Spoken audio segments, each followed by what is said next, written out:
J'aimerais aujourd'hui vous parler d'un tabou. Vendre. Vendre, un mot qui fait peur, qui gêne, qui dégoûte parfois. Qui est mal à l'aise avec la notion de vendre? Bon, je vais être obligé de rester. C'est étrange, n'est-ce pas? Parce que quand on développe son entreprise, finalement, on est un petit peu obligé de vendre. Je dirais même qu'il y a certains fondamentaux qui n'apparaissent pas, et qui ne devraient pas tarder. Ce n'est point grave, voilà. Certains fondamentaux qui sont savoir développer un business model, un plan d'action, développer son réseau, communiquer et vendre. Est-ce que vous êtes d'accord que ça, c'est la base? Il y a plein d'autres choses, bien évidemment, mais ça, c'est une base. Et ce qui est bizarre, c'est que vendre, finalement, c'est rien de bien méchant. Alors derrière, on y met plein de choses, on y met de la valeur. Et c'est un peu ça qui met mal à l'aise. Quelle est la valeur qu'on met derrière notre produit? Et finalement, quelle est la valeur qu'on met en nous? Et là, en effet, ça crée un petit malaise. Pourtant, ce n'est pas ça du tout le plus important dans la vente. J'aimerais que vous vous rappeliez une expérience de vente où vous avez été le client.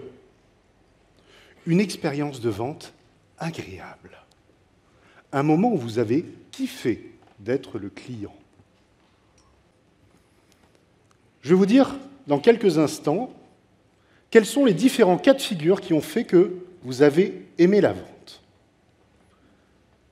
Et pour ça, je vais vous demander d'abord de lever le bras. Tout le monde, on lève les bras. Un seul suffira. Très bien. Et à chaque fois que vous vous reconnaîtrez dans une situation de vente que je vais décrire, qui vous a plu, ce qui fait que ça vous a plu, je vous demanderai de baisser votre bras. C'est tout simple. Ça vous va? C'est parti. Peut-être que la situation de vente, vous l'avez aimée, parce que, en fait, le vendeur s'est intéressé à vous, mais sincèrement. Vous avez passé un moment presque intime, vous avez échangé. Alors, il y a peut-être eu même des moments avec des saveurs, des choses très sensorielles qui étaient agréables. Le bon pain, le bon goût des choses, des bonnes odeurs. Voilà. Premier cas de figure, un moment de partage et de sincérité entre vous. Deuxième cas de figure, peut-être qu'il y a eu du challenge. C'était fun, vous avez l'impression d'avoir gagné quelque chose. C'était un super produit, il y a eu une bonne négo, et clairement vous vous êtes éclaté, et même vous vous dites que là, vous avez fait la super bonne affaire. Troisième cas de figure, peut-être certains d'entre vous vous sont dit, ce vendeur était extrêmement efficace. Il a su me donner les informations nécessaires à ce que je fasse le choix le plus logique dans mon achat. Autre cas de figure, peut-être que ce vendeur a su vous transporter, vous faire vous projeter avec ce produit, imaginer tout ce que vous pouviez faire avec, vous faire vivre l'expérience du produit.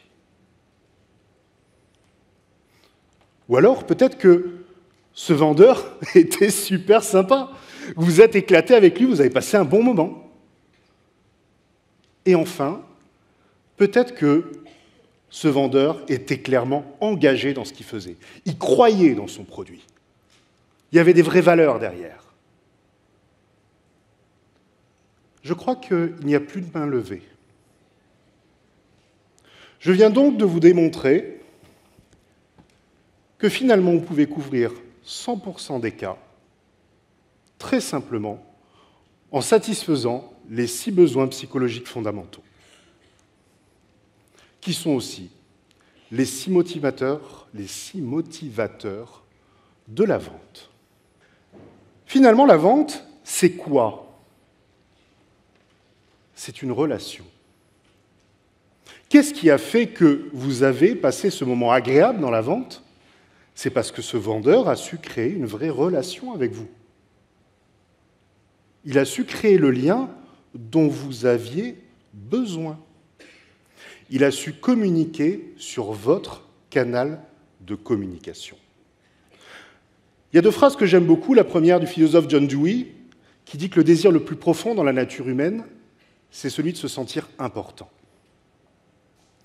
La seconde de Paul Václavic, qui est un des fondateurs de l'école Palo Alto, donc si vous aimez jouer au Scrabble, c'est vrai que ça fait beaucoup de points, qui dit « La relation prime sur le contenu ».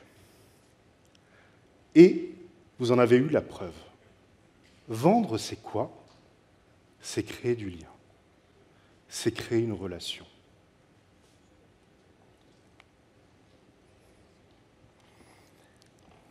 Et pour créer une relation, il faut savoir communiquer.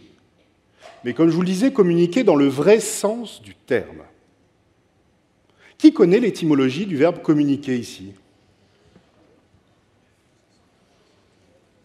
J'entends des yes. Donc, comme il y a beaucoup de latinistes, je suppose cum, avec, et niquer. Attention. Nike, bien évidemment, la déesse de la victoire, qui a donné notamment le nom d'une célèbre marque de sport. Communiquer, ça veut dire célébrer la victoire ensemble.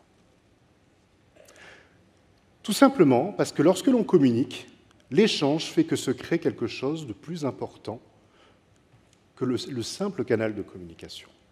En effet, une vraie communication, c'est lorsqu'il y a envoi d'un message, c'est lorsque je fais une offre, qu'il y a réception de l'offre et qu'on me renvoie un retour. Si par exemple je dis à Yannick, je t'aime mon frère,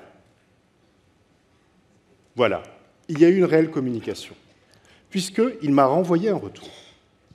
Nous avons créé une relation.